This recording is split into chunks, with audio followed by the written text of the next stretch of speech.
Bonjour à toutes et tous. Merci pour cette invitation à vous donc présenter le déploiement de la campagne de vaccination, on va dire, dans ces aspects. Si vous pouvez fermer le petit carré noir en bas de votre... Voilà, parfait, top. Voilà. Merci. Donc, dans ces aspects, on va dire, les plus opérationnels. Donc, un petit rappel pour commencer donc, sur la stratégie.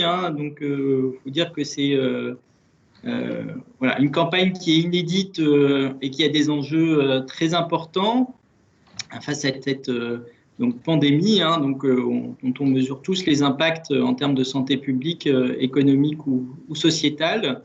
Rappeler que la situation épidémiologique reste préoccupante et au niveau national, mais en particulier sur le département des Alpes-Maritimes, qui est un département dont le taux d'incidence reste croissant et le taux de positivité reste également croissant.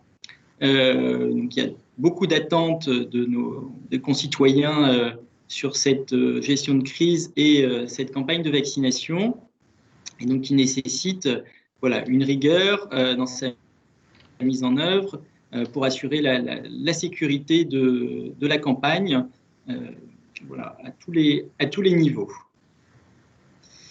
Donc, des grands principes que vous connaissez, gratuité, sécurité, une vaccination qui n'a pas été rendue obligatoire et qui a trois grands objectifs. Donc, un premier, c'est de diminuer la mortalité et les formes graves avec les vaccins qui sont actuellement disponibles et les connaissances qu'on a actuellement sur ces vaccins.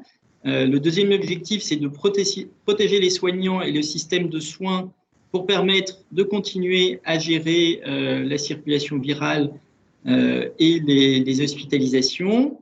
Et donc, cette vaccination des soignants s'appuie sur donc, le principe de réciprocité. Et le troisième grand principe ou objectif, c'est de garantir la sécurité des vaccins et de la vaccination tout au long du parcours vaccinal des personnes. Donc, sur le premier vaccin en particulier donc, qui est disponible, une contrainte majeure est liée à l'approvisionnement.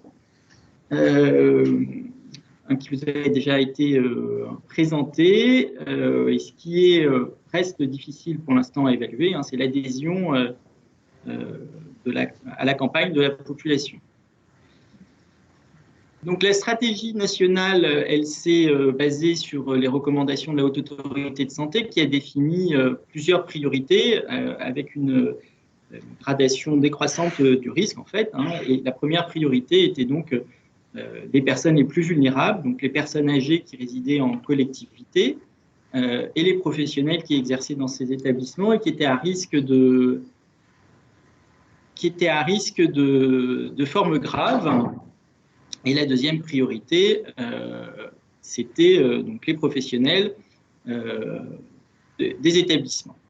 Et on le verra, et vous avez déjà ces informations, il y a une accélération qui s'est faite très rapidement depuis la fin du mois de décembre et sur cette première semaine de l'année pour élargir la cible de la vaccination, donc en conservant les publics les plus vulnérables, mais en étendant les cibles sur les professionnels de santé.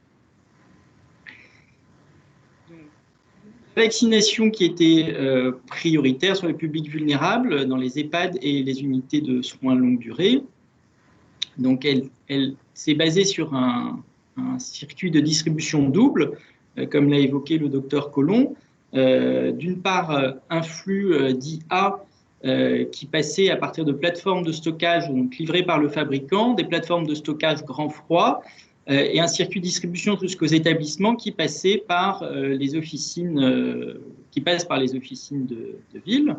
Et donc sur cette partie flux A, les vaccins donc, sont stockés à moins 80 sur des plateformes territoriales qui sont réparties sur le territoire et sont décongelés à partir de ces plateformes. Et donc à partir de la sortie de ces plateformes jusqu'à la vaccination, il y a un délai de 5 jours avec un stockage à 2,8 degrés. C'est du temps voilà, entre le temps de transport, le temps de répartition par l'officine, puis l'arrivée sur l'établissement de l'EHPAD ou l'USLD et la mise en œuvre de la vaccination. Voilà, le temps était très contraint. Et donc, ce sont des organisations très structurées à mettre en œuvre et qui nécessitent voilà, une mobilisation à la fois des ressources internes de l'établissement et, si nécessaire, voilà, l'appui par des équipes de vaccination extérieures, alors les libéraux, mais aussi d'autres partenaires, que ce soit les collectivités territoriales ou le conseil départemental. Le deuxième flux, qui est dit flux B, donc c'est celui que également a évoqué le docteur Collomb et dont il a la charge sur le CHU. Donc là, c'est une livraison à partir du fabricant d'établissements pivots, donc les établissements support du GHT, donc qui ont été dotés en stockage grand froid et donc qui ont des approvisionnements qui devront être réguliers et qui sont en charge voilà, de la logistique effectivement des vaccins et de leur mise à disposition. Donc, juste pour reprendre un peu plus en détail, le flux A, donc, qui concerne à peu près 75% des établissements sur le département, donc EHPAD privés, associatifs ou publics qui ne sont pas adossés au GHT.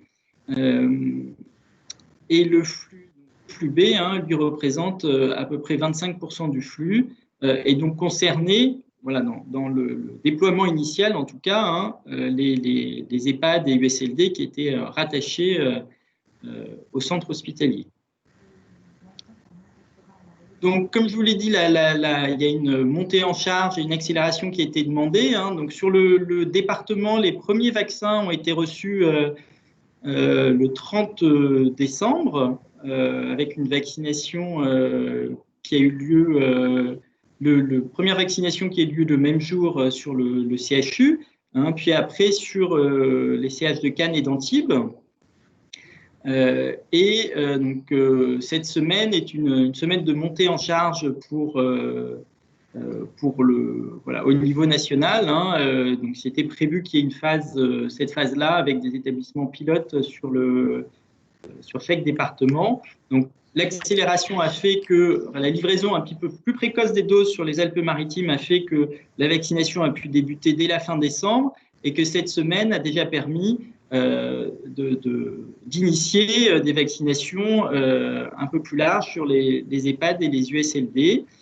Il est attendu également un flux supplémentaire de vaccins pour alimenter les EHPAD donc rattachés au flux A, les EHPAD privés et associatifs, qui doit intervenir la semaine prochaine, voilà, qui est un peu anticipé, puisque le planning prévisionnel normalement de livraison des doses du flux A pour les Alpes-Maritimes était le 25 janvier.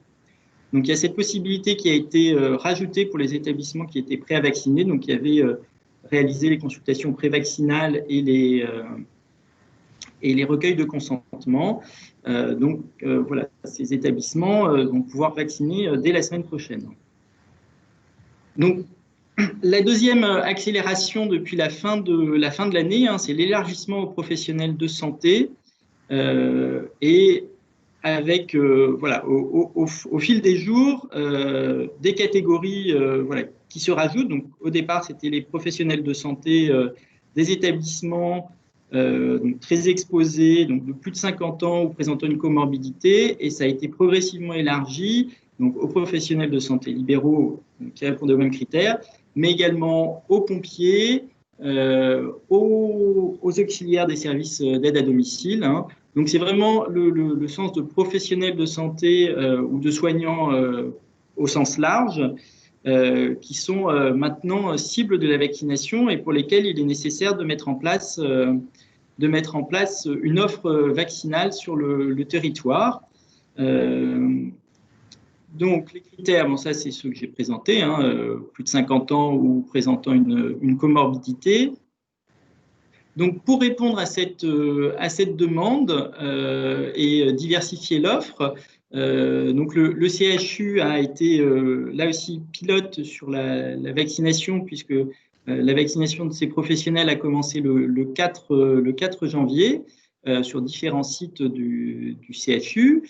Et des centres vont être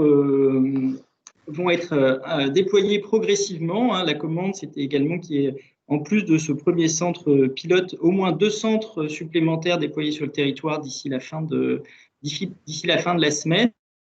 Donc, ce à quoi nous travaillons avec nos collègues des CH, des CPTS, des ordres et des URPS.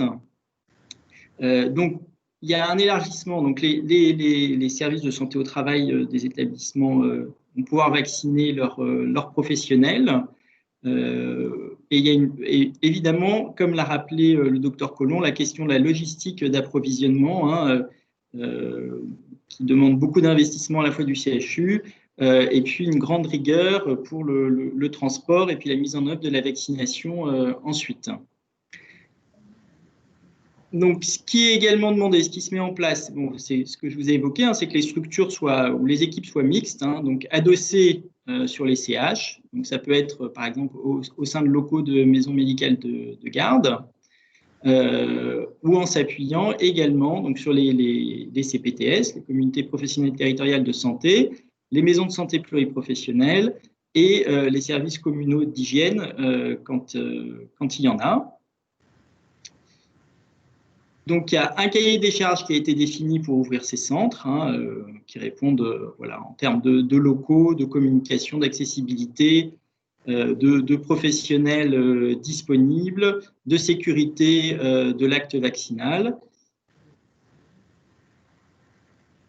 Donc, à ce jour, ont été inventoriées les structures volontaires pour mettre en œuvre cette vaccination. Donc, elles vont se déployer voilà, dès les derniers jours de cette semaine. Ça a déjà commencé sur Nice au niveau du CHU, sur les centres de vaccination qui sont ouverts aux professionnels de santé libéraux. Sur la ville de Nice, qui a commencé aujourd'hui la vaccination également. Et vont être ouverts des centres cette semaine sur Cannes et vont débuter ensuite au moins Grasse, Antibes.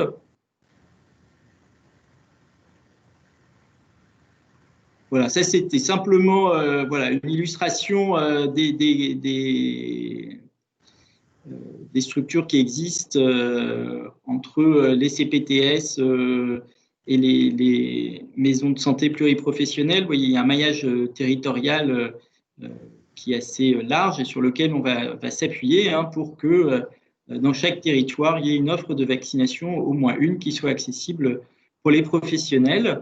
Et l'objectif également de cette ouverture des centres aux professionnels de santé initialement, c'est de préfigurer des centres de vaccination pour le public voilà, dès qu'il y aura une recommandation, enfin une ouverture pour ces publics cibles de vaccination. Donc, le prochain public cible, a priori, ce seront les personnes âgées de plus de 75 ans. Donc, ces centres voilà, seront destinés à accueillir ces publics. Je vous remercie, parce que j'ai été dans les temps. Merci beaucoup.